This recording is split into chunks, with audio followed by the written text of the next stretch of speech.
आपण रायगड पाहणार आहोत. प्रथमतः माझी ओळख करून देतो. माझं नाव आहे बाळाराम भाबळे.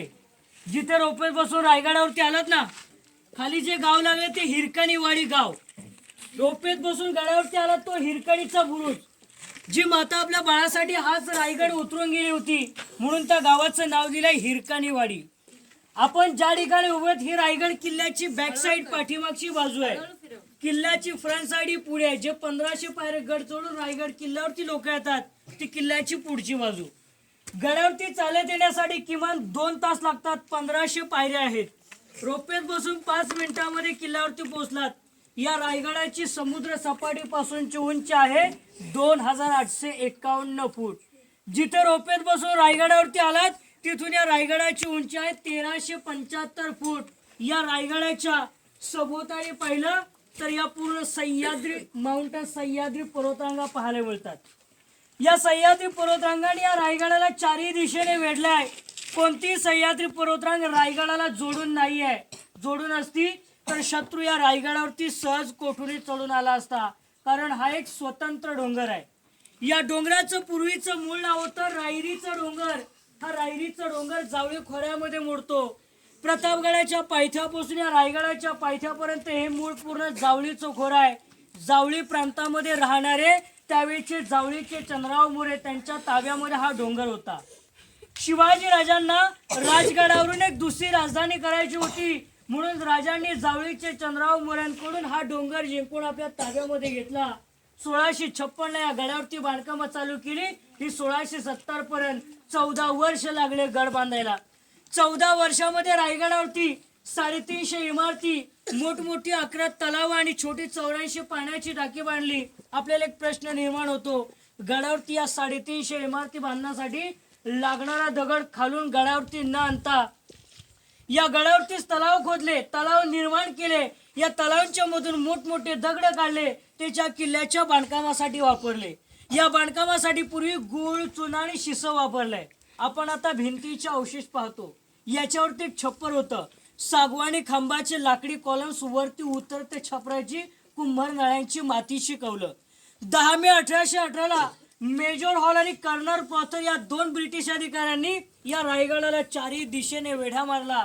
मग या किल्ल्याच्या बॅक साईडला डोंगर आहे, पोटल्याचा डोंगर.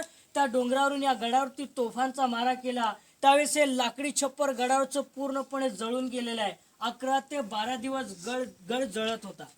लाकडी छप्पर जळून गेल्यामुळे आपण पाहतो हे भिंतींचे अवशेष आणि हे दगडांचे चौथळे. ज्या दरवाज्यातून आतमध्ये एंट्री केली हा मेणा दरवाजा. मेणा म्हणजे राजघराण्यातील स्त्रिया किंवा राण्या यांना सूर्यास्त पाहणे झालं की मेण्यात बसून येणं जाणं करायचं म्हणून तो मेणा दरवाजा आहे. आता या दरवाजासारखे असे लाईन मध्ये 6 माल आहेत.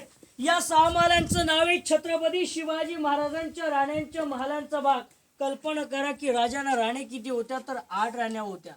या 8 राण्यांपैकी रायगडावरती 6 राण्या राहायच्या, 2 राण्या गडाखाली राहायच्या. राजांची पट्ट्याला आणि सईबाई ही राजगडावरती राहायची. सईबाईंचं राजगडावरतीच निधन झालं संभाजी राजे 2 वर्षाचे असताना. राजांची तिसरी राणी पुताराणी किल्ल्याच्या पायथ्याला जिजाऊ मातेंच्या सेवेसाठी, कारण जिजाऊ मातेंचं वय झालं होतं 74 या गडाचं क्लायमेट सहन होत नव्हतं म्हणून त्या किल्ल्याच्या पायथ्याला 65 गावी राहायच्या. त्यांची सेवा करण्यासाठी पुताराणी.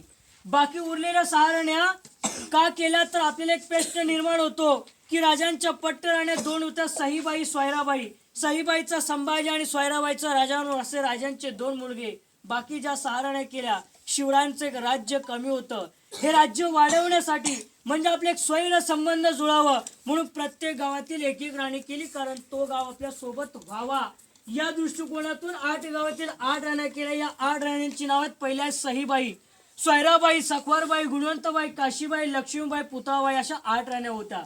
हा आपण तुमच्या पाठीमागे काही 4 वार दिसत का? हे अष्टप्रधान मंत्रिमंडळांचे वाडे. राजांचे 8 मंत्रिमंडळ या गडावरती राहायचे. राजांनी 365 किल्ले जिंकले की या प्रत्येक किल्ल्यांच्या कागदोपत्रांचा व्यवहार त्या मंत्र्यांजवळ चालला जायचा म्हणून त्या वाड्यानं आपण सचिवालय किंवा कार्यालय असं म्हटलं जातं. तर ते मंत्रिमंडळांचे वाडे आपण पाहणार. नेक्स्ट पॉईंट धान्यांचे कोठार. हा महाल इथूनच बघून घ्या समोरून. या समोरून बघून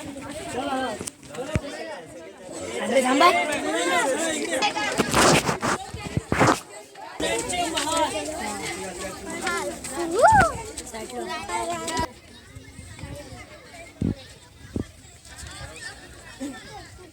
फोटो काढ नसतं